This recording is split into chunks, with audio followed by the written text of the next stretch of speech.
गांव में एक खूबसूरत सुबह की इब्तिदा होती है। गांव के लोग अपने रोज़मर्रा के कामों में मशगूल हैं। जाहिद एक नौजवान लड़का अपने वालिदैन की दुकान पर काम करता है। वो हमेशा सच बोलने वाला और ईमानदार लड़का समझा जाता है, लेकिन इसकी ज़िंदगी में कुछ कमी थी। वो चाहता था कि वो कुछ बड़ा करे। गांव में सरदार साहिब ने ऐलान किया कि एक इज्तिमा होगा जिसमें जो भी शख्स बेहतरीन कारोबारी तजवीज़ पेश करेगा, इसे इनाम दिया जाएगा। जाहिद का दिल मचल अल्फाटे, क्योंकि ये वो मौका था जिसका वो मुंतज़िर था। वो फ़ौरन सोचने लगता है कि किस तरह अपनी तजवीज़ पेश करे। जाहिद रात भर बैठकर गौर व फिक्र करता है। वो अपने गांव की ज़रूरियात के बारे में सोचता है और फैसला करता है कि वो गांव के लोगों के लिए एक नई दुकान खोलेगा जो मुनासिब कीमत पर तमाम ज़रूरियात फराहम करेगी। वो जानता है कि इस तजवीज़ के ज़रिए वो गांव की मईशत में बेहतरी ला सकता है। इज्तिमा का दिन आ पहुंचता है। गांव के लोग हुजूम की शक्ल में बैठे हैं और सरदार साहिब की नज़र जाहिद पर पड़ती है। जाहिद ने अपना मंसूबा पेश किया, जिसमें गांव के लोगों को मुनासिब कीमत पर सामान फराहम करने का कहा। इसकी बातें बहुत साफ और सच्ची थीं, लेकिन कुछ लोग इस पर हंसी आड़ाने लगे। गांव के कुछ लोग, खास तौर पर वो जो पहले से कामयाब दुकानदार थे, जाहिद की तजवीज़ पर हंसने लगे।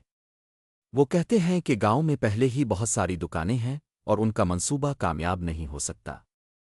जाहिद दिल में ये सोचता है कि क्या वो सच बोलने की ताकत को बरकरार रख पाएगा।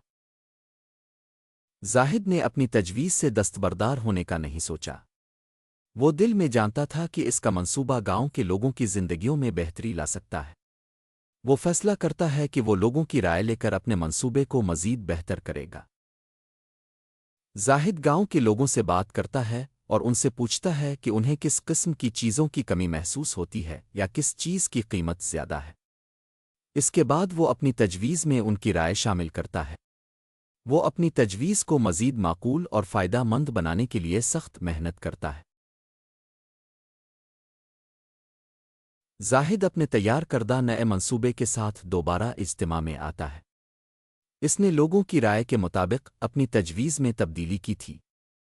इस बार उसकी बातों में सच्चाई और ईमानदारी की गहराई थी और उसने कहा, मैं जानता हूं कि ये एक नया ख्याल है, लेकिन मैं सच बोलता हूं और यकीन रखता हूं कि ये मंसूबा कामयाब होगा। जाहिद की बातों में ऐसी ताकत थी कि सरदार साहिब ने कहा, जाहिद की तजवीज़ में सच्चाई की झलक है और हमें इसे आज़माना चाहिए। सरदार साहिब ने ऐलान किया कि जाहिद की तजवीज़ को अमली शक्ल दी जाएगी और इस पर अमल किया जाएगा। जाहिद की आंखों में खुशी के आंसू थे। जाहिद ने अपनी दुकान खोलने का अमल शुरू किया। इसने अपनी मेहनत और ईमानदारी से दुकान को सजाया और अपने गांव के लोगों के लिए मुनासिब कीमतों पर तमाम ज़रूरी चीज़ें फराहम करना शुरू कीं। लोगों ने इसके मंसूबे को सराहा और दुकान की जानिब रुजू किया। जाहिद की दुकान कामयाबी की तरफ गामज़न होती है। गांव के लोग खुश हो जाते हैं क्योंकि अब उन्हें ज़रूरी चीज़ें मुनासिब कीमत पर मिल रही थीं। जाहिद का एतमाद बढ़ता जाता है और वो अपने गांव के लोगों के लिए कुछ बेहतर करने का अज़्म करता है। दूसरी दुकानों के मालिकान, जो पहले जाहिद की तजवीज़ का मजाक आड़ा रहे थे, अब उनकी नज़रें तब्दील हो चुकी हैं। वो देखते हैं कि जाहिद की दुकान कामयाब हो रही है और वो भी इससे कुछ सीखने की कोशिश करते हैं। जाहिद के सच बोलने और ईमानदारी का असर उन पर भी पड़ता है। जाहिद के वालिद इसकी कामयाबी पर बहुत खुश थे। एक दिन वो जाहिद के पास आकर कहते हैं, बेटा, तुमने सच और ईमानदारी का रास्ता इख्तियार करके जो कामयाबी हासिल की है वो काबिले फ़ख्र है। सच हमेशा गालिब आता है। जाहिद के दिल में ये बात गहरी हो जाती है कि सच बोलना हमेशा आसान नहीं होता, मगर ये वो रास्ता है जो इंसान को अपनी मंजिल तक पहुंचाता है। वो जानता था कि सच्चाई की ताकत का कभी भी कोई मुतबादिल नहीं हो सकता। गांव वाले जाहिद की कामयाबी का जश्न मनाते हैं। वो न सिर्फ एक कामयाब कारोबारी शख्स बन चुका था, बल्कि इसने सच्चाई और ईमानदारी की ताकत से गांव के लोगों की जिंदगियों में भी तब्दीली लाई थी। जाहिद ने हमेशा ये सबक लिया था कि सच्चाई का रास्ता कभी कठिन होता है, मगर यही वो रास्ता है जो इंसान को कामयाबी की बुलंदियां तक पहुंचाता है।